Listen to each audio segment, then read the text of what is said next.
Can you imagine fighting a war for 30 years after it already ended? It sounds like something out of a movie, but for one Japanese soldier, it was his reality. This is the incredible story of Hiroo Onoda, the man who refused to believe World War II was over. Our story begins in 1944. Hiroo Onoda, a 22-year-old intelligence officer in the Imperial Japanese Army, is deployed to the small island of Lubang in the Philippines. His orders were crystal clear: disrupt enemy operations, destroy the airfield and pier, and under no circumstances surrender or take his own life. He was to hold the island until the Imperial Army returned. For Onoda, these were not just orders. They were a sacred duty. In February 1945, Allied forces landed on Lubang and quickly took control.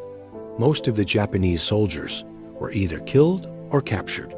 But Onoda, along with 3 other soldiers, Corporal Shoichi Shimada, Private Kinshichi Kozuka, and Private Yuchiya Katsu, retreated into the dense jungle.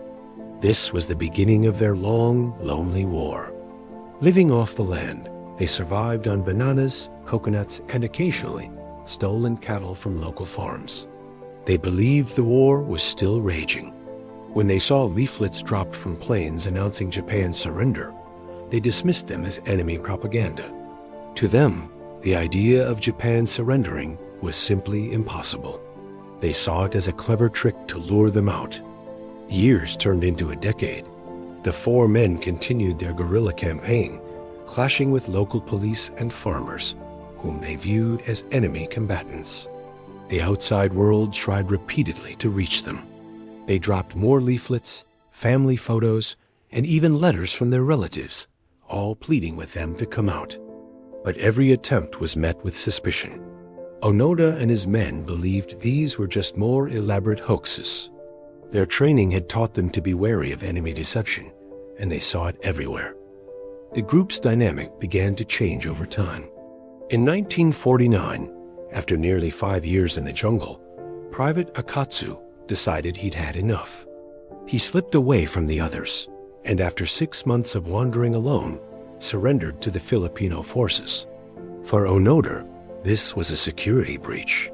He and the remaining 2 soldiers became even more cautious, convinced that Akatsu's surrender would expose their positions. 5 years later, in 1954, another tragedy struck. During a skirmish with a search party, Corporal Shimada was shot and killed. Now, only 2 remained, Onoda and Private Kozuka. For the next 18 years, these 2 men continued their solitary fight, 2 soldiers against the world, holding out for an army that would never return. They continued to gather intelligence, maintain their rifles, and live in a state of constant alert, their reality shaped by a war that existed only in their minds. Then, in October 1972, the unthinkable happened. While on a mission to burn rice collected by farmers, they were discovered by local police. In the ensuing shootout, Kozuka was killed. Onoda was now completely alone. Kozuka's death made headlines back in Japan, shocking a nation that had long forgotten about the soldiers left behind. The news confirmed that at least one more holdout, Onoda, was still alive on Lubang. This led to a new wave of search parties, but Onoda, now a seasoned jungle survivalist, eluded them all. He was a ghost, a legend whispered among the locals. The world had changed dramatically since 1945. Japan was now a peaceful, prosperous nation.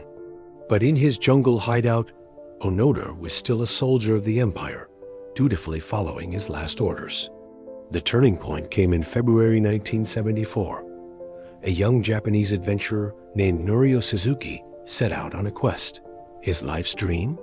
To find Lieutenant Onoda, a panda, and the abominable snowman in that order. Amazingly, he succeeded with his first goal.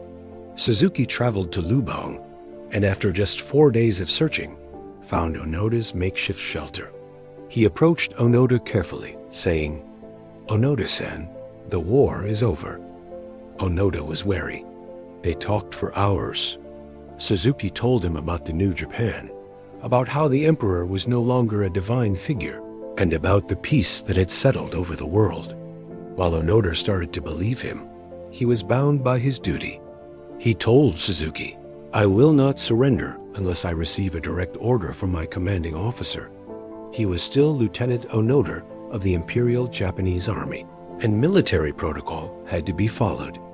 Suzuki returned to Japan with this extraordinary news and a photo of himself with Onoda as proof. The Japanese government scrambled to find Onoda's former commanding officer, Major Yoshimi Taniguchi, who was now a retired bookseller. They flew Major Taniguchi to Lubang. On March 9, 1974, in a clearing in the jungle, an incredible scene unfolded. Major Taniguchi, now an old man, stood before his loyal subordinate and formally read out the orders of surrender. For Hiroo Onoda, the war was finally, officially over. He had served his country for 29 years after its conclusion. Dressed in his tattered but clean uniform, Onoda tearfully handed over his samurai sword, his still functional Arisaka rifle, ammunition, and hand grenades. He had kept his equipment in perfect condition, always ready for a fight that never came. He returned to a Japan he no longer recognized. He was hailed as a hero, a symbol of unwavering loyalty and duty, but he struggled to adapt to modern life. The values he had fought for seemed to have vanished. Eventually, he moved to Brazil to become a cattle rancher, finding peace in a simpler life. He later returned to Japan to run a nature camp for kids, teaching them the survival skills he had perfected over 3 decades.